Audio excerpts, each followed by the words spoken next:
Sir सबसे पहले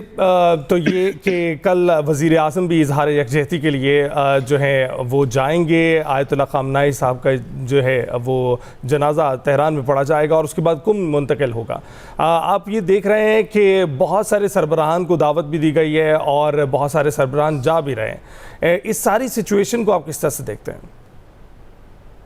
जी, यकीनन ये एक लिहाज से ऐसा मौका है कि जिसको ईरान जो है इस जंग के बाद से और ख़ास तौर पे आज जो रहबर आला की शहादत के बाद से पहली बार मौका मिल रहा है कि उन्हें दुनिया के दूसरे ममालिक से जो सोशलाइज़ करने का एक गैर रस्मी अंदाज में सफारतकारी का एक मौका मिल रहा है। अब देखना ये है कि खित्ते के कौन-कौन से ममालिक हैं कि जो इस ख़ामनेई साहब के सफ़र आखिरत में अपने-अपने नुमाइंदे शिरकत के लिए भेजते हैं और वो किस लेवल के होते हैं। तो इससे भी एक आपको जो मूड है ख़ास तौर पे जीसीसी कंट्रीज़ का या अरब ममालिक का, वो भी आपको अंदाज़ा हो जाएगा कि आया वो इस वक्त ईरान के साथ जो रप्रोचमा का एक तासुर मिलता है उसके लिए दिलो जान से भी तैयार है और इस मकसद के लिए यकीनन ये एक ऐसा मौका है कि जहाँ पे वो अपनी एक सॉलिडारिटी और अपने इस ख्वाहिश का इजहार जो अपनी हाई लेवल शिरकत के ज़रिए कर सकते हैं। लेकिन फ़िलहाल जो ईरानी वज़ारत ख़ारजा ये जो मुख्तलिफ़ ज़राए से इत्तलात आ रही है उसमें अभी तक किसी ऐसी कन्फर्मेशन की इत्तला नहीं मिल रही कि जिसमें अरब दुनिया से या दुनिया के दीगर ममालिक से जो लोग शरीक हो रहे हैं, सवाए पाकिस्तान की जो कन्फर्मेशन रिसेंटली अभी आपने भी एयर की है। तो ये मैं समझता हूँ एक बड़ा टेस्ट भी है और ख़ास तौर पे ईरान के उस प्रोजेक्ट के जिसको वो लेके चल रहे हैं, जिसके बारे में ईरानी क़यादत बड़े शतुम्मत से ये बात कह रही है कि उनकी रहबर आला की जो विरासत है या जो उनका एक जो मिशन है वो चलता रहेगा। क्योंकि इस वक्त भी ईरान जो है अपने उसी जो दस्तूरी स्केलेटन और अपने उसी नज़रिया वलीयतुल फ़क़ीह जो है उस पर गामज़न है, कारबंद है और यही वो एक मैं समझता हूँ उनकी तरफ से एक ऐसा कॉल है या एक जो ऐसी मिशन स्टेटमेंट है कि जो हमेशा से खित्ते के ममालिक के लिए बड़ा एक धड़का रही है, जिसे वो ईरानी इनकलाब से ताबीर करते रहे हैं और उसकी एक्सपोर्ट के हवाले से ईरान पर मुख्तलिफ इल्ज़ामात आयद किए जाते रहे हैं, चाहे वो उनके मुख्तलिफ जो पॉलिटिकल ऑर्गन्स हों या मिलिट्री ऑर्गन जो मुख्तलिफ जगहों में सरगर्म हैं, चाहे वो फ़लस्तीन के अंदर हों, लबनान के अंदर हों, यमन के अंदर हों। तो ये वो अब और दूसरा उनका जो पूरे का पूरा इस वक्त हुकूमती ढांचा है वो उसी दस्तूर पर कायम है कि जिस पर इससे पहले कायम था और ख़ास तौर पे अभी जो एक वहाँ पे जिसे अमेरिका और डोनाल्ड ट्रंप साहब एक रिजीम चेंज का नाम देते हैं और बड़े सॉफ्ट फेजेस का नाम देते हैं, वो आज भी आपको अपने आबराए हुर्मुज़ के हवाले से उसी सख्त मौक़िफ़ के तौर पे जाने जाते हैं और उस पर 1 इंच भी बच करने के लिए तैयार नहीं है। कतई इसके कि इस वक्त इस्तेमार जो है वो डिवाइड एंड रूल की जो पॉलिसियाँ हैं उसको बड़ा इफेक्टिवली इम्प्लीमेंट करने के लिए कभी वो ओमान को इससे में घेरे में लाना चाहता है कि वो अपनी साइड से आबराए हुर्मुज़ खोले ताकि ईरान वाली साइड कॉम्प्रोमाइज़ हो जाए और उसका वो जो एक सॉवरेन राइट है वो किसी तरीके से उससे छीना जा सके। और उसके साथ-साथ अभी रिसेंटली आपने जो अपने इंट्रो में ज़िक्र किया कि बहरीन ने एक मेज़बानी की है 12 मुल्कों के फ़ौजी सरबराहान या फ़ौजी नुमाइंदगान की और उसका मकसद और मुंतहा भी यही बताया जाता है कि आबराए हुर्मुज़ में सेफ पैसेज जो है उसको कैसे इंश्योर किया जाए। इस वक्त मैं समझता हूँ कि जो पूरी पॉलिटिक्स है रीजन की, बल्कि दुनिया भर की मईशत, वो अगर किसी एक नुक्ते पर अटकी हुई है या खुदा न खास्ता तहबाला हो सकती है तो वो यही आबराए हुर्मुज़ का बिल्कुल सही कह रहे हैं। खुला या बंद रहना उससे मशहूर है। इस पर भी करते हैं मंसूर जाफर साहब थोड़ी सी बात, ज़रा जिस तरीके से हम बात कर रहे थे कि जो आखिरी सफ़र है उसकी तैयारियां की जा रही हैं और जिस तरीके से अभी आपने भी बताया कि अभी किन किन ममालिक से कौन कौन से वफूद जा रहे हैं अभी वो क्लैरिटी नहीं है मां सिवाय पाकिस्तान से। आपको लगता है कि क्योंकि ये 50-55 सालों में एक बहुत बड़ी शहादत रही है और रहबर आला की शहादत है, आपको लगता है कि जो उनके साहिबजादे हैं मुज्तबा ख़ामनेई वो इसमें शिरकत करेंगे? सिक्योरिटी कंसर्न्स डेफिनेटली बहुत ज़्यादा हैं। इसराइल ऑलरेडी ये कह चुका है कि 2 दिन के अंदर अंदर वो कुछ कर सकता है या जिस तरह की वो इसको गीदड़ भपकी कह लें या फिर अपनी ऑडियंस को खुश करने के लिए, डोमेस्टिक ऑडियंस को खुश करने के लिए इस तरह के बयानात वहाँ से सामने आते हैं। तो उनके वज़ीर दफ़ा यही कह रहे थे कि अगर सिचुएशन ख़राब हुई तो 2 दिन में हो सकती है। तो आपको लगता है कि मुज्तबा ख़ामनेई शिरकत करेंगे? देखिए जी, क्योंकि ज़ाहिर है उनके वालिद साहब का ये सफ़र आखिरत न सिर्फ उनके वालिद बल्कि उनके ख़ानदान के दीगर अफ़राद का, उनकी वालिदा मोहतरमा है, उनके हवाले से भी कल जो फुटेजेस चल रही थी इन सब के कफ़न जो है वो इस वक्त जहाँ महफूज जगह से थे उनको मुंतकिल किया गया था ताकि वो जनाजे के जुलूस का हिस्सा बनाया जा सके। एक उम्मीद तो है कि किसी न किसी लेवल पर वो शरीक होंगे, लेकिन उनकी सेहत के हवाले से जो माजी में क्या सराहियाँ की जाती रही हैं या उनके इस हालत में ना होने की बात की जाती रही है, अब देखना ये है कि वो सेहत के उस मयार पर है कि वो इस तरह की किसी पब्लिक मीटिंग में और ज़्यादा देर तक पब्लिक अपीयरेंस दे सकें। अब ये चीज़ मेरा ख्याल उनकी इस शिरकत को मुतय्यन करेगी। सिक्योरिटी कंसर्न अपनी जगह मौजूद है और जिस स्पॉइलर का आपने जिक्र किया वो तो किसी मौके की तलाश में है। यही वजह है कि इस सफर आखिरत की तैयारियों के ज़िम्न में जो कटर रेजर जारी किया गया था ईरान की तरफ से, उसमें सरे पर यही खदशा था और धमकी भी थी कि अगर ईरान ने, और अमेरिका को वार्निंग भी थी कि अगर इस दौरान इसराइल ने या किसी ने भी इस नौयत की हरकत करने की कोशिश की तो उसका जवाब जो है वो फिर ईरान जो है। अच्छा मंसूर साहब, ये भी बताइएगा कि इस वक्त हम देख रहे हैं कि कल सैटरडे को 4 जुलाई भी है, तो ये एक महज एक इत्तेफाक है या ये स्ट्रेटेजिक सिलेक्शन थी?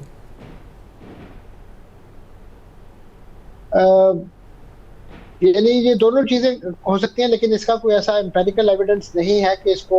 क्यों मुंतखब किया गया। लेकिन बुनियाद तो यही थी कि आशूरा के बाद ख्याल यही था कि वो रखेंगे, लेकिन लोगों की ज़्यादा तवक्को ये थी कि शायद वो आशूरा के दिन ही रखें, लेकिन क्योंकि उस दिन दीगर जो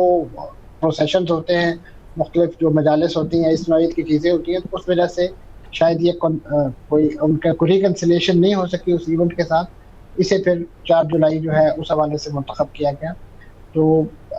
इसके बारे में कोई ऐसी एम्पेरिकल एविडेंस नहीं है, लेकिन लोग डांडे इसके मिलाते हैं इसकी अहमियत के पीछे। तो ये भी बताइएगा मंसूर साहब, बहरीन में ये इजलास हुआ, कुछ ममालिक ऐसे हैं आबनाए हुर्मुज़ जो है उनके लिए लाइफ लाइन का काम करती है, जिसमें बहरीन, कुवैत और कतर शामिल हैं, क्योंकि उनकी सारी की सारी तिजारत जो है वो इसी आबनाए के हवाले से होती है, इसी के थ्रू होती है। और बहुत सारे जो अजनास हैं, जो खाने पीने की अशिया है, पानी है, वो जो है इम्पोर्ट किया जाता है। आपको लगता है कि कुछ ममालिक के लिए ये सर्वाइवल का मसला है जिसके लिए इस तरह के इजलास मुनक्किद किए जा रहे हैं? इसमें कोई शक नहीं। जिन 3 मुल्कों का आपने नाम लिया वो तो इसके अलावा उनके पास कोई मुतबादल गुज़रगाह नहीं है। यूएई ने अपनी एक फुजैरा की पाइपलाइन जो है उसको एक्टिवेट करने की बातें की हैं। इससे पहले सऊदी भी जो उनकी यम्बो पोर्ट से जो बहरा अमर के जरिए रास्ता है, लेकिन वो जो तेल का हुजम है उन पाइपलाइंस के जरिए, मुतबादल रास्तों के जरिए, वो इतना ज़्यादा नहीं है जितना ज़्यादा यहाँ से फ्लो हो सकता है। और वो यकीनन उसे सबोताज करना तो ज़्यादा आसान है किसी भी स्पॉइलर के लिए, बजाय इसके कि एक पूरा जो पाथवे है, जो वाटरवे है, जो माजी में भी इस्तेमाल होता रहा है। तो लिहाजा जो कतर, बहरीन और कुवैत जो है उनका यकीनन दारोमदार अपनी पूरी तिजारत, अपनी दरामद और बरामद दोनों का जो है वो इस आबी गुज़रगाह पर है। और यही वजह है कि इस वक्त आपने देखा कि कतर तो खुद एक सालसी की उस टीम का हिस्सा बन चुका है। यही वजह है कि उनको न सिर्फ अपने इस पाथवे, इस आबनाए हुर्मुज़ को जो यकीनी बनाना है, जो दीगर ममालिक के कंसर्न है उनको भी एड्रेस करना है। तो लग यही रहा है। और उसके अलावा दुनिया भर की मैशत, जब आपने देखा कि जब इसकी बंदिश हुई है तो उसका जो असरात है, जो उसका फॉल आउट है, वो सिर्फ और सिर्फ इन मुल्कों पे नहीं आया। ये यकीनन being neighbour countries direct attack में भी रहे हैं, और खासतौर पे उनके जिस अंदाज से जो सोर्स ऑफ इनकम है, जो जराए हैं आमदनी के, वो तमाम का तमाम चौक हो गए। खासतौर पे कतर का तो जो गैस का पूरा नेटवर्क था वो बैठ गया, और सबसे ज्यादा मुतासर उसमें पाकिस्तान हुआ, क्योंकि हम बहुत बड़ी LNG का पार्ट जो है वो कतर से दरामद करते हैं। तो ऐसी सूरत में पाकिस्तान के लिए बहुत बड़ा यानी प्रॉब्लम पैदा हुआ, और बिलखुसूस इन मुल्कों के लिए कि इनकी अपनी जितनी भी प्रोसीड थी, जो आमदन थी, वो भी चौक होकर रहेगी। और उसके साथ साथ दुनिया ने जिस अंदाज से इसकी हिद्दत और शिद्दत महसूस की गई, खुद अमेरिका अगर आज आपको मुज़ाकरात की मेज पे आता हुआ दिखाई दिया है, तो वो कोई ईरान के हमले या कोई इस तरह का खदशा, सिक्योरिटी खदशात नहीं थे। वो इस वक्त जब उनके रिजर्व जो है वो निचले लेवल पर जाने लगे हैं और खात्मे के करीब हुए, तो डोनाल्ड ट्रंप साहब को फिर होश के नाखून आए हैं। उनके अवाम को जब उसकी हिद्दत और शिद्दत महसूस हुई है, तब जाके उन्होंने जंगबंदी के हवाले से जो है अपना मौक़िफ़ जो अच्छा, तो अभी भी मंसूर जाफर साहब इस पर वो कायम रहेंगे, क्योंकि बार बार स्पॉइलर के शायद उकसाने पर कुछ, या फिर अपनी डोमेस्टिक ऑडियंस को खुश करने के लिए कुछ बयानात वो इस तरह के देते रहते हैं। और जिस तरह से अब ईरान का मौक़िफ़ वाज़ेह है कि जो आबनाए हुर्मुज़ के हवाले से ख़ास तौर पर जो नायब वज़ीर ख़ारजा का बयान है, उन्होंने ये कहा है कि हुर्मुज़ का जो इंतज़ाम है वो ईरान के इख्तियार में है, उसका सेंटकॉम से कोई लेना देना नहीं है। और बार बार फिर अमेरिका की जानिब से इस तरह के बयानात कि आपने हुर्मुज़ पर ये किया जाएगा या ये नहीं किया जाएगा, जो टेक्निकल मुज़ाकरात हैं जिनके हवाले से मस्बत पेशरफ्त हो रही है, और ये बताया जा रहा है कि जो आखिरी रसूमात हैं रहबर आला की उसके बाद दोबारा शुरू होंगे 15 के बाद ऑनवर्ड, मे बी 16 या 18 को किसी भी डेट पे। तो इन बयानात का इन मुज़ाकरात पर किस तरह का असर पड़ता हुआ आप देख रहे हैं? जी, यकीनन इस नौइयत की जो कर्रफर की कैफियत है न सिर्फ आपको मैदान जंग में दिखाई देती है कि जहाँ पे दुश्मन को